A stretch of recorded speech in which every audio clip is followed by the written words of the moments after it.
İslam alemi olarak bir kurban bayramını daha idrak etmenin sevincini yaşıyoruz. Rabbimize ne kadar şükretsek azdır. Kurban Allah'a teslimiyet ifadesidir. Kurban Allah'a yakınlaşmaktır. Kurban kendimizi Allah'a adamaktır.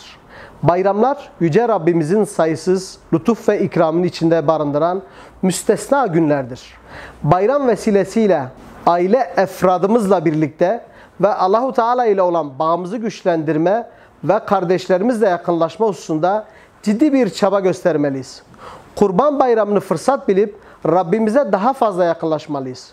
Bu güzel bayram günleri kardeşlik duygularımızı canlı tutmak, birlik ve beraberliğimizi pekiştirmek için en uygun zaman dilimidir.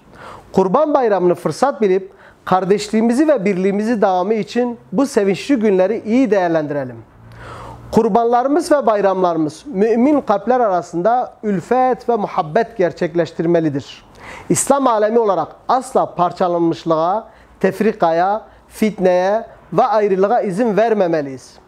İslam dünyasında özellikle de yakın coğrafyamızda çıkartılmak istenen her türlü fitneye, fitnenin getireceği kargaşaya, huzursuzluk ve felaketlere karşı uyanık olmalıyız. Kardeşliğimize gölge düşürecek, bizi ayrılığa sevk edecek oyunlar basiret ve ferasetle karşı çıkmalı, fırsat vermemeliyiz. İçinde yaşadığımız toplumun ve bütün yeryüzü Müslümanların sorunlarıyla daha fazla ilgilenmeliyiz. Müslümanların birlik ve beraberliği için çaba sarf etmeyi en öncelikli meselemiz olarak görmeliyiz. Kurban bayramı günlerinde yapılan hac ve kurban ibadetini iyi kavramalıyız. Allah'a yakınlaşmak için bu müstesna günleri iyi değerlendirmeliyiz. Hac bize birliği, vahdeti, kurban ise bize dini ve sadece Allah'a has kılarak ona teslim olmayı ve nefsimizi terbiye ederek insan neslinden kan akıtmamayı sembol diliyle ifade etmektedir. Hac ve kurban aynı zamanda birbirini tamamlayan birer ibadet olarak müminlerin Rablerine olan yönelişlerini yansıtmaktadır.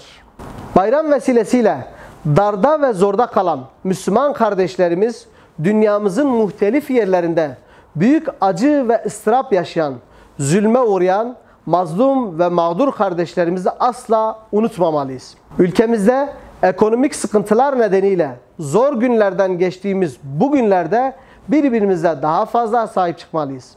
Birbirimize daha fazla yardımcı olmalıyız.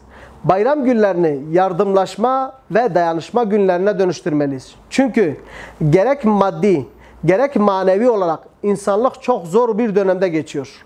Bu sıkıntılı dönemi atlatabilmek için her zamankinden çok birbirimize kenetlenmeliyiz ve birbirimizi desteklemeliyiz. Bu güzel bayram günleri kardeşlik duygularımızı canlı tutmak, birlik ve beraberliğimizi pekiştirmek için en uygun zaman dilimidir. Bu duygu ve düşüncelerle milletimizin, gönül coğrafyamızın ve İslam aleminin mübarek Kurban Bayramı'nı tebrik ediyor. Bayramın başta Gaziantep'imiz ve ülkemiz olmak üzere alemi İslam ve topyekün insanlığın barış ve huzuruna vesile olmasını Rabbimden niyaz ediyorum.